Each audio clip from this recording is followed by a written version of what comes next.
안녕하세요. 한 주간도 건강하게 잘 보내셨지요? 오늘 세계사 공부는 십자군 전쟁에 대해서 함께 알아보도록 하겠습니다. 세계사에서 큰 전쟁들이 있지요. 그 중에 빼놓을 수 없는 게 바로 십자군 전쟁입니다. 왜 그럴까요? 일단 굉장히 전쟁이 길었습니다. 얼마 정도 됐을 것 같아요? 십자군 전쟁은? 우리 나라 역사로 보면 가장 길었던 전쟁이 고려 때 몽골의 6차 침입, 약 42년 이런 항쟁을 볼 때 굉장히 길었다고 생각하죠. 이 십자군 전쟁은 약 200년이 걸립니다. 정말 길죠. 전쟁이 이렇게 길어진다면 많은 참혹상들이 나올 수밖에 없겠죠. 십자군 전쟁은 서기 1096년에 시작해서 1291년에 막을 내리게 됩니다. 십자군 전쟁은 세계사에서 이렇게 평판을 보면 그리 후한 평판을 받지 못하는, 특히 특별히 얻을 게 없었다는 이런 전쟁으로 평가되고 있습니다. 그러면 이런 십자군 전쟁이 일어난 배경은 무엇일까요? 전쟁은 그냥 절대 일어나지 않죠. 왜요? 나라에 사운이 걸린 이런 중대한 문제입니다. 전쟁에서 이기면 강력한 국가, 또 강력한 황제라든가 왕의 권력이 폭넓게 높아지는 거죠. 하지만 전쟁에서 패했을 때는 반대가 되겠죠. 이 십자군 전쟁은 많은 사람들이 개입하고 엄청난 인원들도 동원되게 됩니다. 당시 11세기 기원전 1000년경 서유럽은 서유럽 봉건제 사회였죠. 그리스도교와 이쪽 동로마, 우리가 비잔티움 제국이라고 불리는 곳. 이 서유럽은 하나님을 믿는 크리스토교 중심, 로마 카톨릭 중심이고, 동유럽은 조금 달랐어요. 동유럽도 하나님을 믿는 건 유일신 사상은 다 똑같은데, 동로마는 그리스 정교라고 해서 약간 차이가 있고, 서유럽은 교황이 종교를 담당하고 있고, 이제 왕이 정치를 담당하면서 이렇게 종교와 정치가 분리되었다면, 동로마는 왕이, 황제가 정치와 종교를 딱 함께 잡고 있어서 그 권력이 매우 컸습니다. 그리고 비잔티움 제국의 황제는 서로마의 이 교황의 지배를 받지 않아요. 그러다 보니까 이 서로마 교황은 동로마도 우리랑 종교가 함께 일치되고 나의 지배권 안에 들어올 수 있다면 교황으로서는 더할 나위 없이 너무너무 좋겠죠. 왜요? 그게 바로 교황의 힘이 커지는 거니까요. 그래서 이제 이 동로마는 자체적으로 종교를 이끌어가고 있었어요. 그중 서아시아로 가면 이슬람 세력이 있었죠. 세계사에서 이슬람 세력 또한 만만치 않은 엄청난 강력한 힘을 가졌었고, 이슬람 제국을 세웠던 대단한 나라죠. 근데 이슬람은 또 어떤 신을 믿나요? 다르죠. 이슬람은 무함마드에 의해서 이제 만들어진 알라라고 하는 신을 믿는, 물론 유일신입니다. 또 다른 종교를 믿고 있었기 때문에 이 십자군 전쟁은 결국은 무엇 때문에 일어나느냐? 종교 전쟁으로서 성지라는 것 때문에 일어납니다. 성지가 뭘까요? 성지는 말 그대로 성스러운 땅, 특별한 땅, 보통 성지의 기준점이 되는 것은 바로 신입니다. 신이 그곳에서 태어났다든지, 아니면 신이 그 도시에서 중요한 말씀을 전했다든지, 아니면 그곳에서 신이 죽음을 맞이했다든지, 이런 특별한 의미를 갖고 있는 곳이 바로 성지입니다. 그러면 이렇게 서유럽의 그리스도교, 또 비잔티움 제국의 그리스 정교, 또 이슬람의 성지가 딱 하나로 모아지는 도시가 있어요. 그 도시가 어딜까요? 네, 지도를 한번 내려보겠습니다. 지도에서 보면 일단 오늘날로 말하면 서남아시아로 가보세요. 서남아시아 끝쪽 바로 홍해 옆에 이스라엘이라고 하는 도시가 있습니다. 이스라엘 많이 들어봤던 나라죠. 오늘날 국가명입니다. 오늘날 이 이스라엘의 수도가 바로 예루살렘인데요. 이렇게 보면 굉장히 작습니다. 그럼 보통 이스라엘이 우리나라보다 작네? 보통 이렇게 느낍니다. 하지만 이스라엘은 나라는 작지만 오늘날 세계에서 그 경제상으로 영향을 주는 부분은 거의 최고라 할 수 있는 많은 경제를 이끌어가는 대표자들이 CEO들이 많은 나라죠. 이 예루살렘이 바로 오늘 십자군 전쟁의 중심이 되는 도시입니다. 아까도 말했지만 이 예루살렘은 예수님께서 핍박을 당하시고 고난을 당하시고 십자가에 못 박혀 돌아가시고 또 부활하신 곳이기도 합니다. 그리고 또 유대교 입장에서는 다윗 왕이라고 하는 유명한 왕 있죠. 성경에도 나오는 다윗 왕의 많은 업적, 유물들 이런 것들이 또 남아있는 도시예요. 그러면 이슬람 교에서는 어떤 곳일까요? 그 이슬람교를 만든 무함마드가 이곳에서 이제 죽음을 맞게 됩니다. 그래서 이 유대교, 그리스도교, 이슬람교 세 교회에 아주 이 중요한 성지가 됩니다. 이런 이제 종교인들은 소명 중에 하나가 죽기 전 성지순례라는 것을 꼭 하고 싶어 합니다. 그리고 또 그게 사명 같은 것이기도 하고요. 왜 그렇게 먼 곳 힘들게 성지순례를 꼭 가야 하나요? 믿지 않는 분들은 그렇게 당연히 생각하실 수도 있죠. 성지순례를 한다는 것은 내가 하나님을 믿는 이런 사람으로서 마지막 의무를 다하는 것과 마찬가지고 성지순례를 함으로써 또 제사함을 받는다는 이런 중요한 의미도 있습니다. 근데 이제 이렇게 왜 싸우게 됐냐면 이 평화롭게 지낼 때는 서기 7세기 600년대에는 이 예루살렘이 이슬람교도도 오고 그 먼 서유럽 그리스도들도 왔어요. 이렇게 해서 이제 특별히 분쟁 없이 싸움 없이 성지이기 때문에 누구나 신을 믿는 사람으로서 가야 되는 곳이기 때문에 자유롭게 성지를 순례를 올 수 있었어요. 그럼 아무 문제가 없겠죠. 근데 십자군 전쟁이 일어났다는 건 그곳에 문제가 생겼다는 거예요. 어떤 문제? 바로 역사에서 셀주크 투르크라고 하는 이 민족들이 이곳에 이제 이곳을 빼앗게 됩니다. 셀주크 투르크 역사에서 많이 들어봤는데 어떤 민족이지? 우리 역사에서는 쉽게 말하면 돌골족이라고 불렀던 그럼 조금 쉬우시죠? 그런 민족이고요. 11세기에서 16세기 사이에 이 서아시아, 중앙아시아에 이슬람 왕국을 세웠던 그런 민족이고요. 튀르크족이라고 하는데 셀주크는 지도자 왕의 이름을 따서 이제 셀주크 티루크라고 합니다. 이 사람들이 이쪽 예루살렘을 이제 빼앗으면서 문제가 생겼어요. 서유럽의 크리스교들이 이 성지순례 오는 것을 막게 됩니다. 그러면 어떻게 될까요? 서유럽에서는 큰일이 나겠죠? 아니 우리는 꼭 그곳에 꼭 가야 될 사명이 있는데 의무가 있는데 이슬람교를 믿는 셀주크 투르크가 못 오게 하네? 그럼 그곳을 가려면 어떻게 해야 될까요? 그리고 또 하나 문제가 생겼습니다.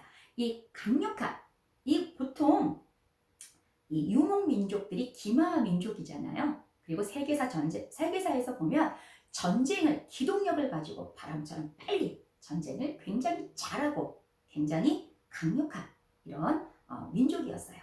이 셀주크 투르크가 이제 마침내 어디를 공격하게 되냐면 예루살렘만 못 오게 한 게 아니라 비잔티움 제국을 공격하게 됩니다.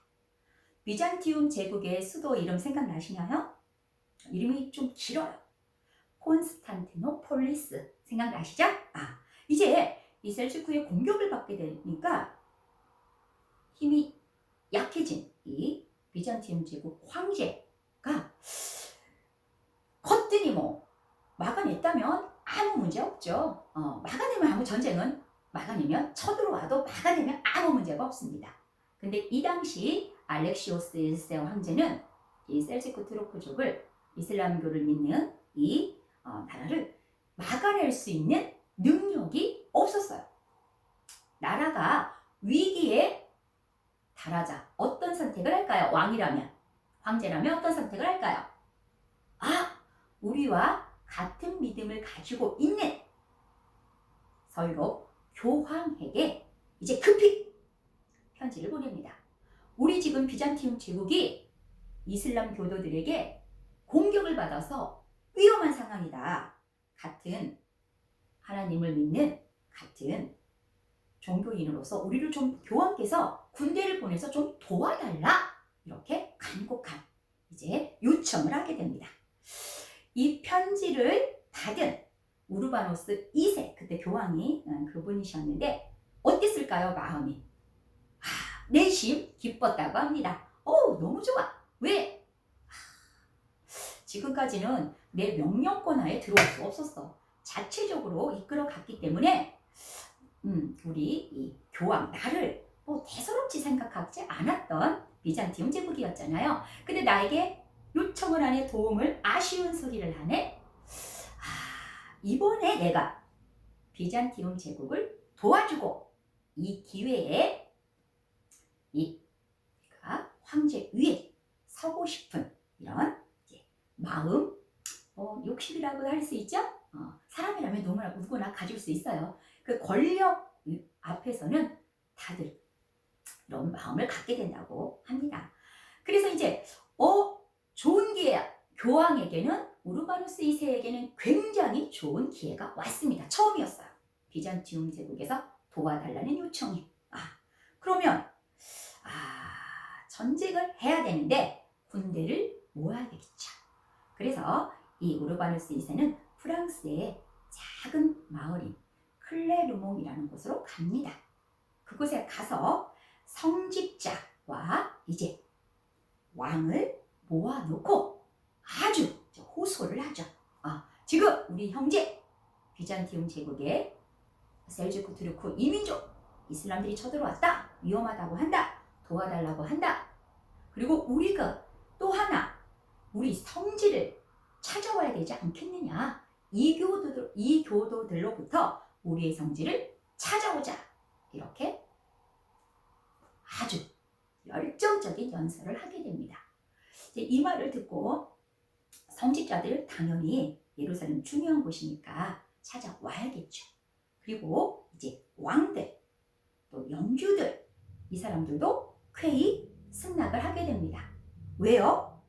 이들의 마음속에도 다른 목표가 또 있었어요. 이 서유럽에서 양을 놓고 경쟁하고 싸우는 것보다는 뭔가 막연하긴 하지만 하나님의 이름으로 십자군이라고 하는 군으로 나가면 반드시 어떤 승리할 거라고 하는 이런 막연한 기대심도 많이 들었을 것 같아요.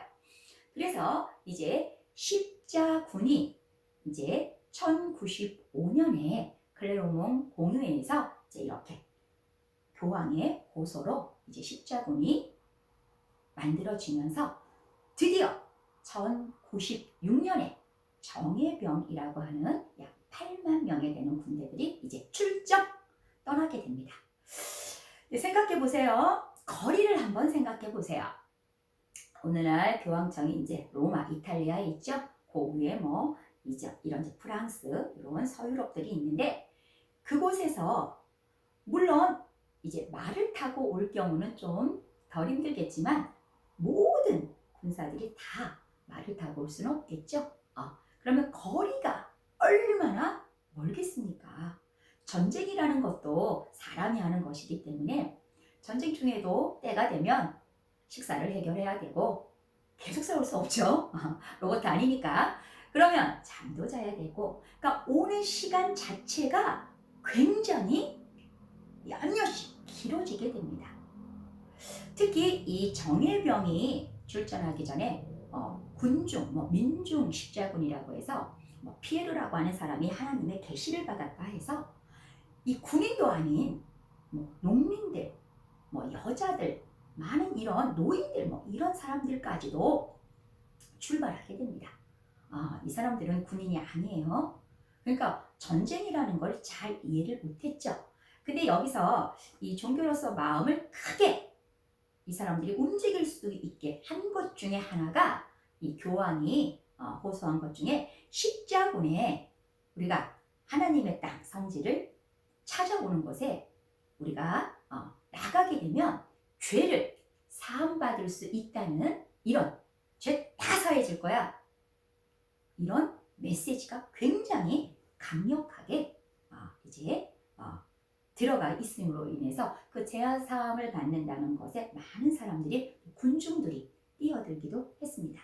이제 십자군이 1099년에 도착했어요. 그리고 이제 예루살렘을 공격하게 되죠. 이제 어떻게 되었을까요? 이 십자군들은 이 예루살렘을 무차별 이슬람들을 공격하게 됩니다. 대부분이 많은 사람들이 죽게 돼요. 죽게 됩니다. 그리고 이 사람들은 약탈물은 물론 어린아이, 여자, 노약자 이런 사람들을 가리지 않고 보통 전쟁에서는 가장 먼저 항복을 하지 않는 이상 저항을 하고 이제 싸우게 되면 가장 먼저 이제 붙잡거나 포로를 만들거나 죽이거나 하는 대상이 누구겠어요? 네, 성인 남자들이죠. 그런데 이 십자군 1차 예루살렘에 도착한 이 십자군들은 너무 지쳐 있었어요. 오는 동안 굶주림도 있었고 그러다 보니까 이 예루살렘을 정말 약탈과 파괴의 수준으로 그리고 전쟁에서 생명 존중을 말한다는 것은 어려운 일이지만 이런 노약자 어린이들까지 무차별 죽이게 됩니다. 그리고 이곳에 예루살렘 왕국을 세워요. 1차 십자군은 승리를 하게 됩니다. 그래서 이 십자군 전쟁에서 중요한 부분을 차지하죠. 아까 이 약 200년간 이제 진행된 이 전쟁은 1차부터 마지막 이제 종지부를 찍을 때까지 십자군 전쟁이 막을 내릴 때까지 1차에서 8차까지 굉장히 긴 시간 동안 십자군을 보내게 됩니다. 이것은 왜냐하면 전쟁이 길어진다는 건 결론이 안 났다는 거예요. 완벽한 승자가 빨리 나지 않은 경우도 있고 또 전쟁이 또 이겼다고 하더라도 다시 재침입을 계속해오면 전쟁이 길어질 수밖에 없죠. 그래서 1차는 이 십자군이 예루살렘을 이제 빼앗아서 이제 이곳에 예루살렘 왕국을 세운 게 큰 의미가 있겠습니다. 수십 년이 지나 여러 개로 나뉘었던 이슬람 세력이 이제 살라딘이라고 하는 지도자를 중심으로 하나로 뭉치게 되면서 이제 큰 힘을 갖게 됩니다. 이 예루살렘 성지를 빼앗겼잖아요. 그래서 이 이슬람 세력에게는 목표가 있죠. 당연히 빼앗긴 성지를 찾아와야겠죠. 그럼 다시 한 번의 공격, 전쟁이 필요하겠죠. 이 살라딘은 이 전쟁을 성스러운 전쟁이라고 말합니다. 왜? 성지를 탈환해 와야 되기 때문에요. 살라딘은 이곳을 공격하게 됩니다. 결과는 어땠을까요? 살라딘이 이겼을까요? 졌을까요? 네, 승리를 했습니다. 살라딘은 이 이슬람 성지를 1187년에 이제 찾아옵니다. 이 이슬람 쪽 사람들은 그 전에 이 성지를 빼앗겼을 때 자기 나라 사람들이 엄청나게 죽임을 당했잖아요. 잔인하게. 그리고 약탈을 당하고 도시가 이제 파괴되고 이런 거를 겪었기 때문에 이 그리스도교들은 내심 굉장히 걱정했어요. 자기들이 한 짓이 있죠. 보통은 눈에는 눈, 이에는 이 이런 것처럼 많은 피해를 입으면 그만큼 많은 또 피해를 주는 게 보통은 인지상정이죠. 근데 살라딘이라고 하는 지도자는 조금이 아니라 많이 달랐습니다. 어떻게 달랐을까요? 이 예루살렘을 찾아오고 이 사람은 관대한 정책을 펼칩니다. 사람들을 함부로 죽이지 않았어요. 그리고 중요한 이런 건축물 이런 것들도 파괴하지 않았습니다. 그리고 선택권을 줍니다. 항복하는 자 살려주겠다. 그리고 또 약자들 있죠. 항상 약자들은 어린이, 노인들, 여자 이런 사람들이 이제 약자에 속하는데 이런 약자들은 죽이지 않았습니다. 그리고 돈이 있는 사람들은 돈을 받고 풀어줬어요. 그리고 가난한 자, 돈이 없어요. 그런 약자와 가난한 사람들은 그냥 풀어줬습니다. 이거는 이 그리스도 교도들이 보였던 일과는 정말 완전히 다른 이런 성향이었죠. 그래서 이 살라딘은 굉장히 존경을 받을 수밖에 없죠. 전쟁에서는 사실 이런 관용을 베푼다는 것은 굉장히 어려운 일입니다. 내 부모 형제가 내 이웃이 다쳤는데 그렇게 한 사람들을 용서한다는 것, 어떤 기회를 준다는 것은 불가능해요. 어려운 일이죠. 그래서 이제 살라딘은 당연히 타 민족인 그리스도 교도들에게도 존경을 받을 수밖에 없었어요. 그 중에 한 가지 일화가 있는데요. 이 예루살렘 왕국의 게르드지안이라고 하는 왕이 포로로 붙잡혔습니다. 그럼 보통은 어떻게 해요? 왕이 잡히면 전쟁이 끝! 항복받아내면 끝! 깔끔하죠. 그런데 이 살라딘은 이 왕도 적이긴 하지만 왕이기 때문에 왕으로서의 예우를 해주게 됩니다. 그 예로 전쟁에서 진 이 왕에게 예루살렘 왕에게 이제 물을 이제 대접해주는 이런 친절을 베풀어서 또 사람들에게 큰 감동을 주기도 했습니다. 그리고 또 하나 이 살라딘이 또 큰 사람이라는 걸 하나 알려준 일화가 전쟁 중에 또 하나가 있는데요. 3차 십자군 3차 전쟁 때 영국의 리처드 1세라고 하는 이제 왕과 전쟁을 하게 됐어요. 전쟁을 하다가 리처드 왕이 말에서 떨어졌어요. 어떻게 돼요? 말에서 떨어졌으면 땅에서 싸우려고 하면 굉장히 불리하고 힘들어요. 그러자 이 살라딘이 아무리 적이지만 왕이 저렇게 말에서 떨어져서 땅에서 싸우면 이 체면이 되겠느냐? 말을 부필 보내주어라. 그래서 말을 보내주게 됩니다. 리처드 왕, 내가 리처드 1세였다면, 내가 리처드 왕이라면 어땠을까요? 이거는 상당히 이례적인 것 때문에 굉장히 고맙기도 하고 약간 어안이 벙벙했겠죠? 그렇게 예우를 했습니다. 이제 전쟁 중에 병을 얻어서 이제 얼음과 과일을 먹고 싶다고 하는 소리를 살라딘이 듣게 됩니다. 이쪽이 서남아시아이기 때문에 날씨가 어때요? 건조기후에 들어가고 굉장히 낮에는 덥죠? 그러자 이 리처드 왕에게 살라딘이 또 물품을 보내줍니다. 이렇게 해서 적이었지만 또 왕에게는 왕으로서 대우를 해줬고 약자를 해치지 않았던 이 십자군 전쟁 중에 위대한 영웅 이슬람의 살라딘을 이라는 지도자 인물을 한번 만나보았습니다. 이제 그 다음에 가장 십자군 전쟁 중에서 최악, 안 좋다 이거죠. 최악은 바로 4차 전쟁이었습니다. 4차 전쟁은 이제 이 그리스도 교도들이 어디를 공격하게 되냐면 같은 처음에 비잔티움 제국을 도와주려고 한 거잖아요. 이게 전쟁이 이제 또 길어지다 보니까 이 십자군 전쟁은 각자의 그런 욕심이 다들 있었다고 그랬죠. 교황은 어떤 욕심? 비잔티움 황제보다 위에 이끌어가 지도자로 이끌어가고 싶은 욕심, 내 황제를 내 밑으로 놓고 싶은 욕심. 왕과 영주 기사들은 더 넓은 땅을 차지하고 싶은 욕심. 그리고 이곳에 또 전쟁이라는 것은 상인들에게는 굉장히 좋은 기회가 될 수 있죠.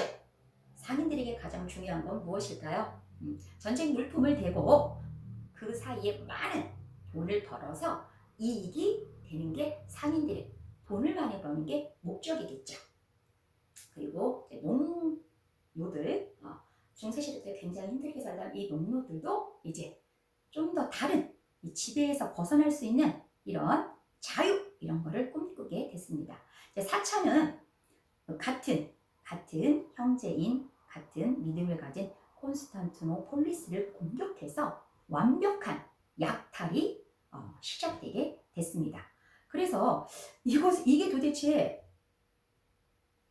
무슨 전쟁이야?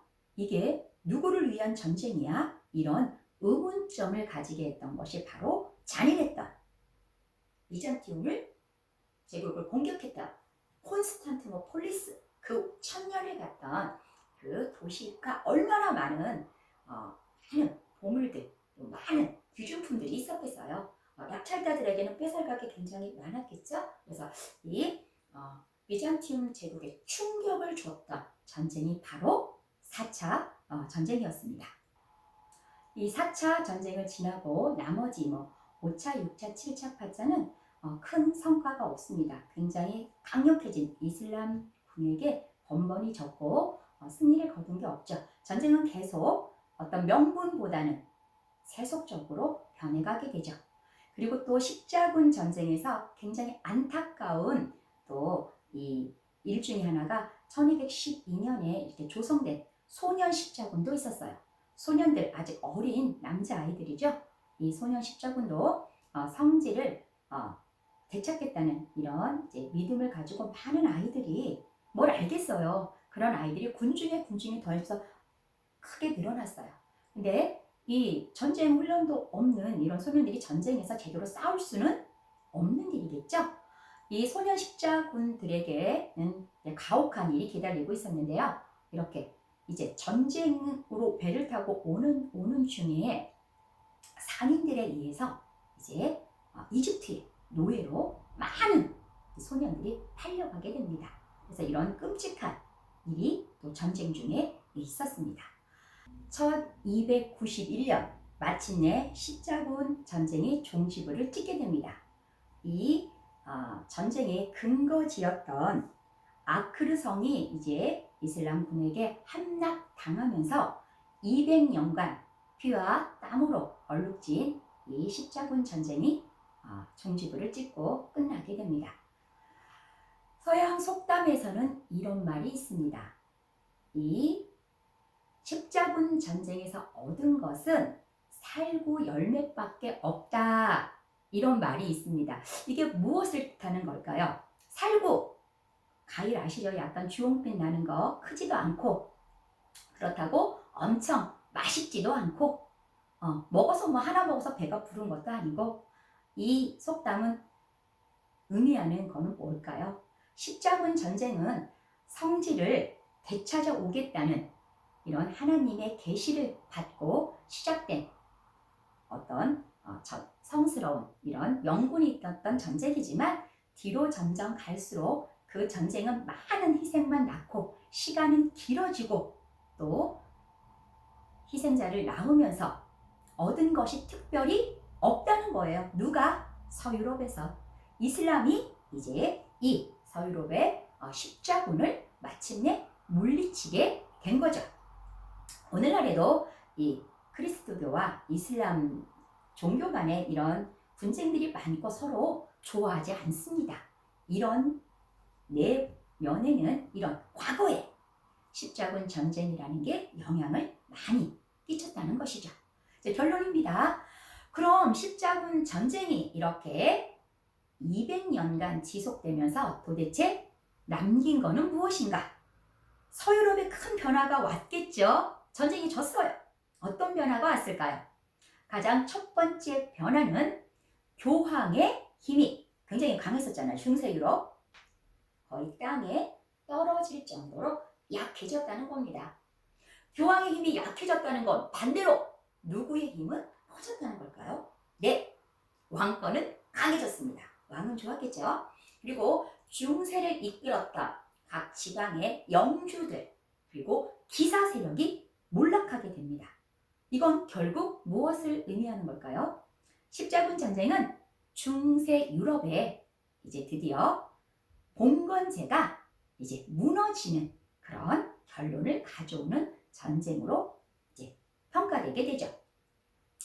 그리고 또 하나, 이제 이 서유럽 사람들은 이쪽 이슬람교 사람들이 그렇게 문화가 많이 발달했다고 생각하지 않고 왔었어요. 하지만 와서 보니 실제로는 자기들이 살았던 나라보다 모든 분야에서 다 발전되어 있었습니다. 십자군 전쟁 후 유럽 사회는 어떻게 변했을까요? 이 상인들이 가지고 온 이제 향신료, 가장 대표적인 게 오늘날에도 전 세계에서 가장 많이 쓰는 향신료가 될 거예요. 저희들도 정말 항상 주방에 항상 그리고 자주 사용하는데 바로 중세 유럽의 금보다 귀했던 후추죠.